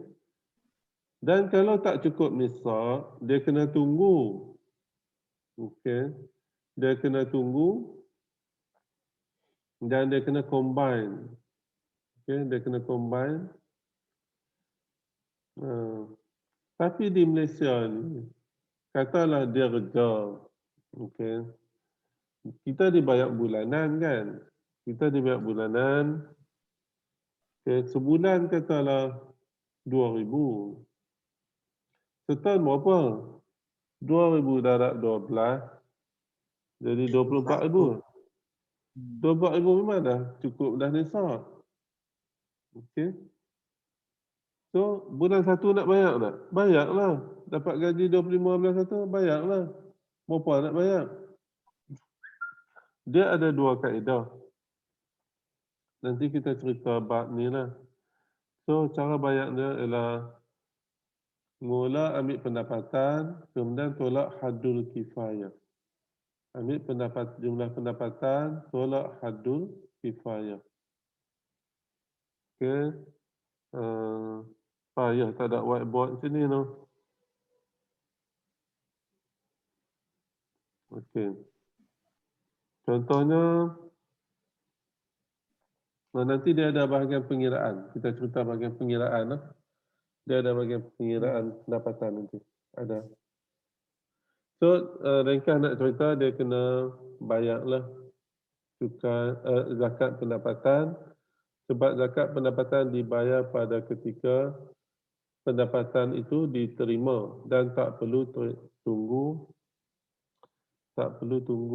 apa tu haul. Ada satu lagi cerita, seorang profesor. Saya tanya dia, Prof, bayar tak zakat pendapatan? Gaji profesor. Saya tak bayar zakat pendapatan. Pasal apa saya kena bayar? Saya pula kena marah. Saya masa tu nak kaji tentang kepatuhan zakat pendapatan. Saya nak tengok siapa yang bayar, siapa tak bayar, kenapa dia bayar, kenapa dia tak bayar. Pasal apa tanya soalan tu? Saya nak buat kajian, Prof, tentang gelagat kepatuhan zakat. Okay. Tu terang saya nak habaq. Oh, dia kata, saya tak mau jawab soalan tu. Pasal apa tanya soalan tu? Saya tak mau jawab soalan tu. Saya tanya, Prof bayar zakat tak? Saya soalan pertama tu. Marah dia. Saya pula kena marah. Saya nak buat kajian je. Okay. Saya tak mau jawab soalan tu. Ini masalah dengan awak. Ini masalah dengan pengkaji-pengkaji zakat. Awak semua tak faham. Oh pula, tak apalah. Prof ceritalah. Okey, mari saya nak cerita. Awak faham tak? Zakat ni dibayar ke atas surplus wealth. Surplus wealth. Harta lebihan. Okey. Awak faham tak? Zakat ini dibayar ke atas harta lebihan. Memang gaji saya gaji profesor. Tapi harta saya mana lebih? Saya kena bayar kereta, Mercedes, rumah. Saya bayar rumah. Lepas tu anak saya duk belajar lagi. Tidak ada lebihan. Setiap bulan habis. Manalah ada lebihan. Kata okey. Berarti saya duk kena marah saja ni. Kita tanya soalan dia marah. Okay. Jadi saya tanyalah, kemudian dia jawab macam tu lah. Okey, saya tak kata apalah sebab saya pengkaji. Saya bukan pergi nak berhujah dengan dia kan. Saya nak pergi interview. Jadi apa yang dia kata tu saya tulis je lah. Jadilah bahan kajian kan. Okey, saya nak cerita sini. Surplus wealth. Lebihan kekayaan tu, siapa yang define? Adakah kita sendiri define? Tidak. Kita sendiri tak boleh define kekayaan kita sendiri. Sorry. We cannot define our own surplus wealth. Okay? Kita sendiri tidak boleh define lebihan kekayaan sendiri. Kalau tiap-tiap orang define dia punya lebihan kekayaan sendiri, tidak ada lebihan kekayaan. Betul tak? Kalau jutawan pun dia kata, saya tak cukup duit. Duit saya semua saya Tak cukup. tak cukup. Saya apa ni? Saya buat modal bisnes. Duit saya semua saya buh dalam bisnes. Semua orang akan kata tak cukup kan? Okay. So jawapannya, lebihan kekayaan dipanggil kekayaan yang melebihi nisab, right? Okay. Siapa yang tentukan? Ditentukan oleh zakat authority di kawasan masing-masing. Okay. So the surplus wealth or the excess beyond nisab is determined and defined by the by the zakat authorities. Kalau di Kedah ni, kita kena kontak lembaga zakat negeri Kedah, okey, buat pengiraan zakat dan mana-mana harta melebihi nisab itu, itulah surplus wealth. Bukan kita guna fikiran kita sendiri ya. Oh kalau gitu gaji 20,000 pun tak cukup. Jadi surplus wealth is defined as the excess beyond the nisab as determined by the local authorities. Okay, nanti kita tengok cara detail lah pengiraannya. Okay, masuk tajuk nisab. Masuk tajuk nisab ni.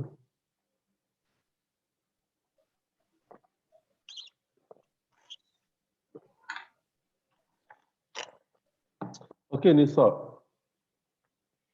Islam does not impose zakat on all amounts of growing wealth. There is a minimum required for zakatability, which is called nisab. Sayings of the Prophet exempt anything that is less than 5 camels, 40 sheep, 200 dirhams of silver, or 5 wasq of grain, fruits, or agricultural crops. Shaykhul Islam Ad-Dahlawi says about the rationale of these quantities. 5 wasq of grain or date is considered minimum because that much would be the minimum required for sustaining a household for a year. A household composed of 3 people. On the average, people ate one rot or mud of grain per person per day. 5 wasq would therefore be sufficient for 3 people for a whole year, and a small extra quantity would be left as a provision for emergencies. Okay. For silver, the minimum required for zakatability nisab is 200 dirhams. Because this would be sufficient for the same household for 1 full year at prices similar to those prevailing at the time of the Prophet ﷺ. 5 camels are nisab for zakatability, and zakat on them is 1 sheep. 5 camels, zakat is 1 sheep. In principle, zakat is collected from the same kind of zakatable asset, but camels were exchanged for sheep at the time of the Prophet at the rate of 8 to 1, 10 to 1, or 12 to 1, as reported in many hadith. 1 camel out of 5 would be too much, so 1 sheep is considered the amount of zakat due on 5 camels, because 5 camels would be at the least equal to 40 sheep, on which the zakat due is 1 sheep. The condition of nisab for zakatability is agreed upon among scholars, except in the case of crops, fruits, and minerals. Abu Hanifah considers anything that comes out of the earth zakatable, no matter how little it may be. The zakat on it, is 10%. That is according to Imam Abu Hanifah. Also, a report from Ibn Abbas, Omar ibn Abdul Aziz, and others says there is on each 10 bundles of parsley, 1 bundle as obligated sadaqah. So 10%. The majority of scholars see in nisab a necessary condition for zakatability on all kinds of wealth, whether it comes from the ground or not. They argue that there is a saying there is no sadaqah on what is less than 5 wasq. Okay, the rationale behind this condition is very obvious. While there is a nisab, because zakat is due on the rich to relieve the poor.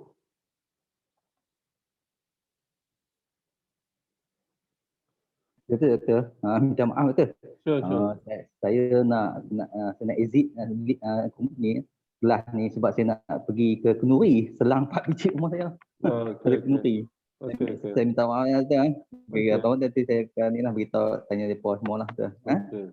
Okey, Assalamualaikum. Assalamualaikum. So zakat is due on the rich to relieve the poor and to share in the expenses for common interest to Islam and Muslims. It can only be taken from those who can afford it. Okay, that's why there is a nisab.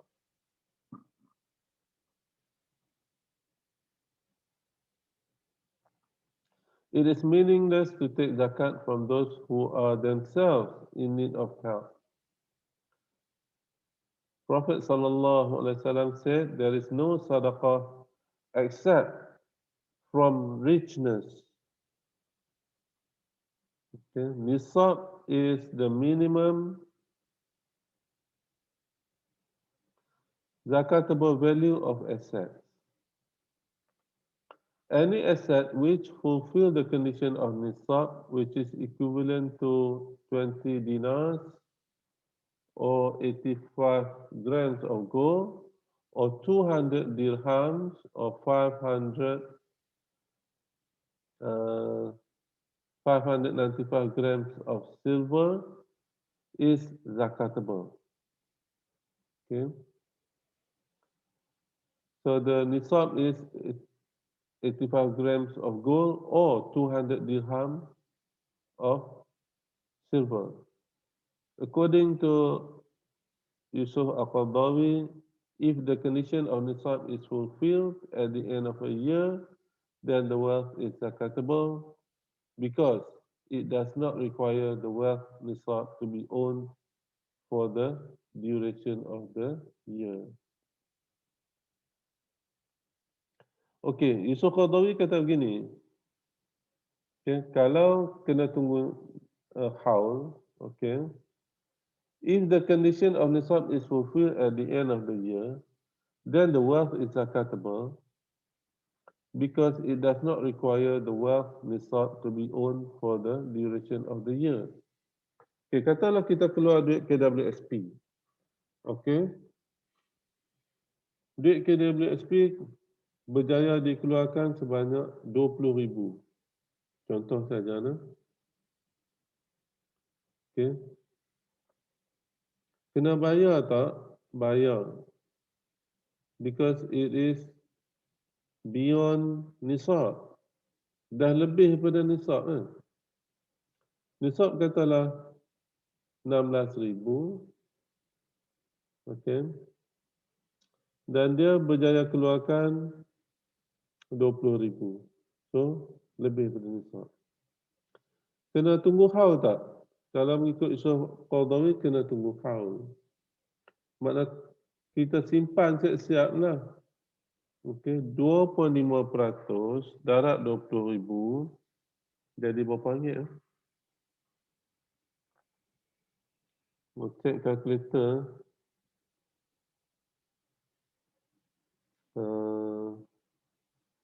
2.5% darab dengan 20,000,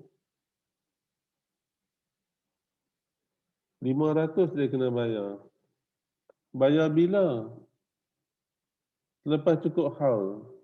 500 tu dibayar selepas cukup haul. Bukan keluar KWSP tu terus bayar 500. Tapi cukup haul. Bayar 500.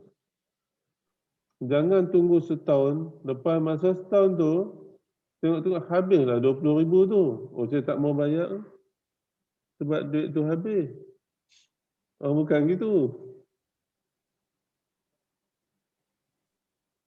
Boleh faham tak? Sekali kita tak ada.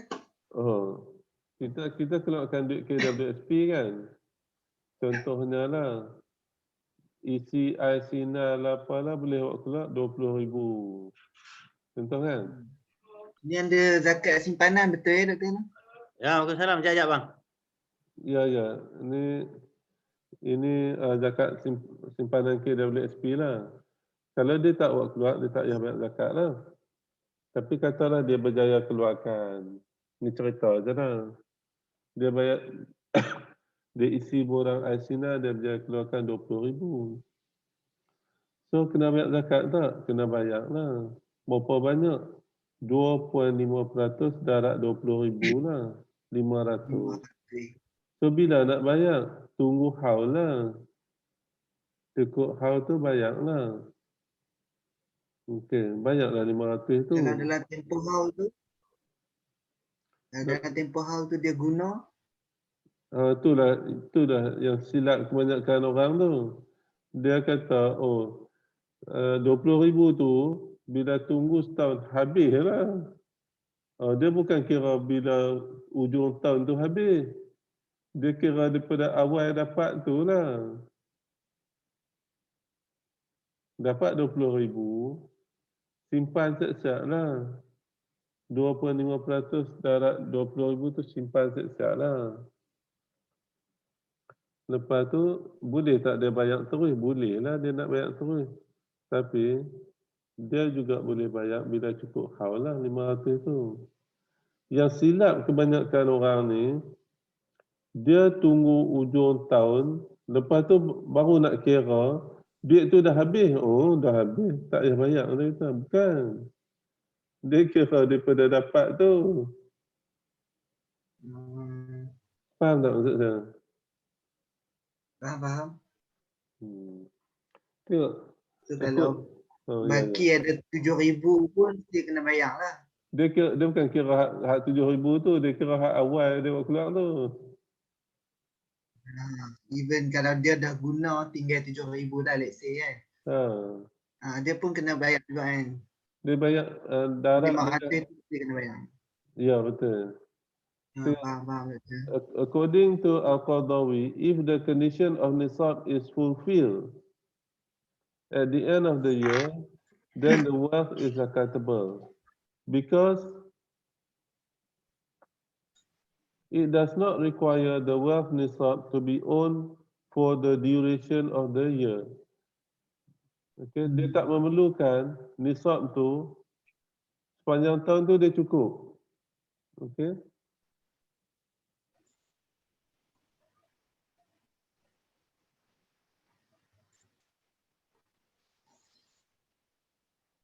Jadi apa ni, kalau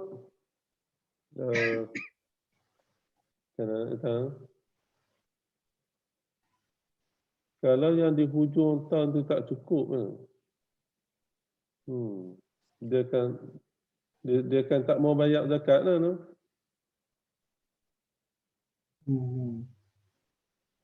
Dia kalau kita keluar KWSP tu yang saya faham amount yang dia keluar tu lah dia kena keluarkan zakat. Okey. Bukan tunggu sampai hujung tahun. Di hujung tahun baru bayar. Berdasarkan amount yang dia ada. Kalau macam tu semua orang akan habis ya. Semua orang akan habis kan. Belanja habis 20,000 tak je habis kan. Cuma kalau dia macam mana? Macam mana contoh? Kalau dia ada simpanan, ni cerita lain pula. Dia ada simpanan. Okey. Simpanan dia 50,000. Okey. Simpanan dia 50,000. Nak bagi senang, bulan 1 dia ada 50,000. Bulan 2 kurang sikit, bulan 3 kurang sikit. Campur. Ujung tahun, hak 50,000 tu, tinggal 20,000. So dia nak guna yang mana? Yang awal tahun ke, yang ujung tahun? Ujung tahun lah betul. Betul, dia guna yang ujung tahun lah. Walaupun katakan di tengah-tengah tahun tu, tiba-tiba saving dia tinggal 1,000. Lepas tu dia tambah balik kan. Dia kira yang ujung tahun tu. Yang tengah-tengah tahun tu walaupun tak cukup, dia kira yang ujung tu. Okay. If the condition of nisab is fulfilled at the end of the year, then the wealth is zakatable because it does not require the wealth nisab to be owned for the duration of the year. Okay. Kalau hujung tahun tu tak cukup nisab, tak payah bayar. Dia kira yang hujung tahun. Hujung tahun ni pun yang sepatutnya kita ikut kalender Islam. Tapi lah ni kita duk ikut kalender Januari, Februari tu Masih ya. Kita tak apa cekap kalender Islam Dia sepatutnya yang betul kita bayar daripada tarikh kita memiliki harta tu sampai habis kalender Islam, kalender Hijriah. Kita dah tak cekap pakai kalender ni senang tu. Maknanya kalau harta tu kita mula miliki bulan 3, haul dia bulan 3 tahun depan Ya. Pasal kita cekap kalender ni dia sepatutnya kalau dia miliki bulan Zulhijjah, maksud Zulhijjah tahun depan. Itu lebih tepat kan? Betul.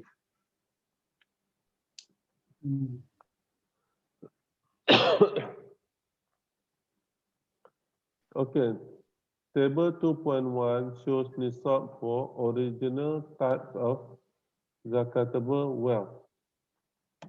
Original ni maksudnya yang ada sebut dalam Quran lah, dan ada sebut dalam hadis lah. Okay. Camel, 5 camels. Okay. Nisab untuk nisab for camel is 5 camels. Nisab for cow is 30 cows. Okay. Nisab for goat is 40 goats. If 39 goats, no need to pay zakat. 40 goats or above. Okay. Nisab for gold is 20 dinar or misqal or 85 grams. Nisab for silver 200 dirham or 595 grams. Nisab for crops is 400 gantang. For padi 400 gantang. Nisab is determined by analogy. For any zakatable wealth, nisab is determined by an analogy to nisab as stated in table 2.1. It's worth mentioning that all varieties of the same type of wealth must be combined together. The same type of wealth must be combined together in order to obtain the nisab. For example, cash in savings and current account and other deposits must be combined to be compared to nisab of 85 grams of gold. Okay. Kalau dia ada saving, kena combine lah. Current saving plus cash saving plus other deposit. Combine and then determine the nisab. And the nisab is 85 grams of gold.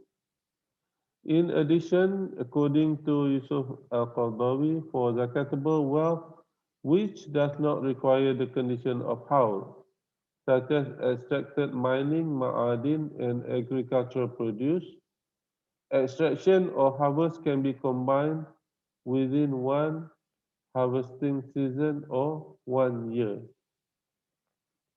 Dia buat padi, lepas tu katalah tak cukup nisab. Okey, buat padi dapat 200 gantang. Tak cukup nisab. Dia kata tak bayar zakat lah sebab tak cukup nisab. Oh, tak boleh. Dia kena combine dengan padi setahun 2 kali kan. So kena combine dengan musim yang lagi satu. Tengok-tengok musim lagi satu dapat 200 gantang juga. So cukup lah. 200 tambah 200 jadi 400 gantang. Kena bayar lah zakat. Dia kena gabung, kena combine within one harvesting season or 1 year. Okay, this implies that any income of ma'adin and agricultural produce, as well as employment income and professional earnings received throughout 1 year must be combined in order to determine nisab.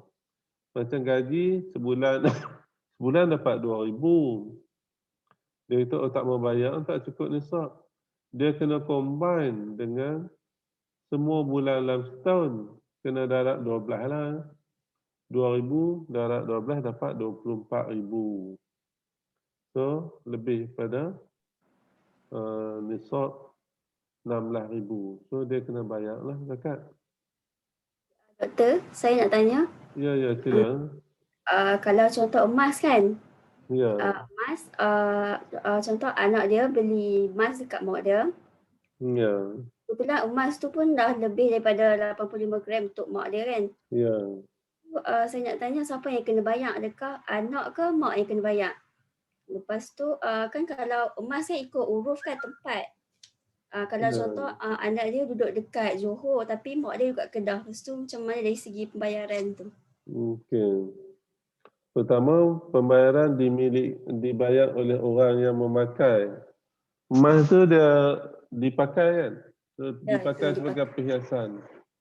Dipakai. Okay, dipakai. So, dia dibayar oleh siapa yang memakai lah. Mak lah.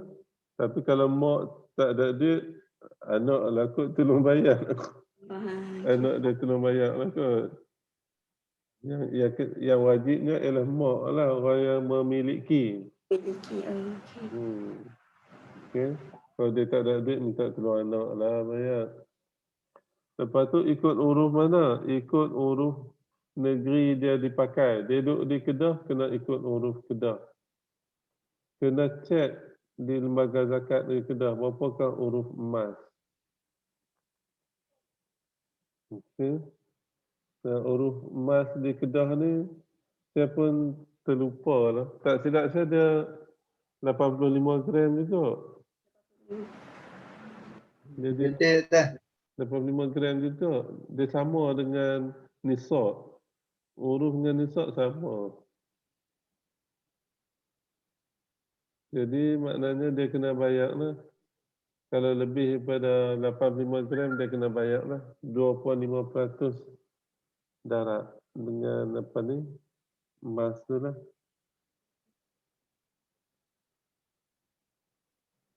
Okey, soalan lain?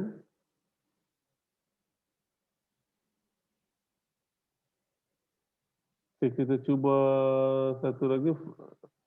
Freedom from debt. Okey. Jadi isunya kalau orang tu dia berhutang, dia ada hutang, dia kena bayar ke tak? The nisab should be free of debt. Is in fact an implication of the first condition, that is completeness of ownership and of the excess above essential needs. If the owner is burdened by debt that exceed nisab or that reduce the asset's net worth to below nisab, zakat is not obligated. Dia ada harta, tapi harta dia tu hutang je, kena bayar zakat tak? Tak kena bayar. Okay. Kalau harta tu, dia ada bisnes, okay. Aset bisnes dia tu kena bayar zakat dah. Kalau aset dia tu cara berhutang, maka tak perlu bayar lah. Tapi dia adalah hujah-hujah dia kan.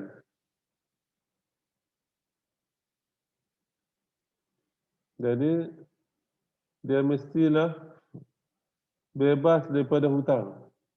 Okey. So kalau aset yang dia miliki itu kerana hutang, tak payah bayar zakat lah. Sebab salah satu syaratnya adalah bebas daripada hutang.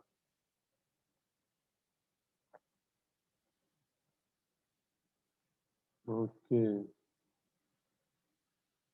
Panjang cerita dia ni. Hutang ni panjang cerita ni. Okay. So insyaAllah we will continue next time. You can watch the video in my channel, Dr. Yusuf TV.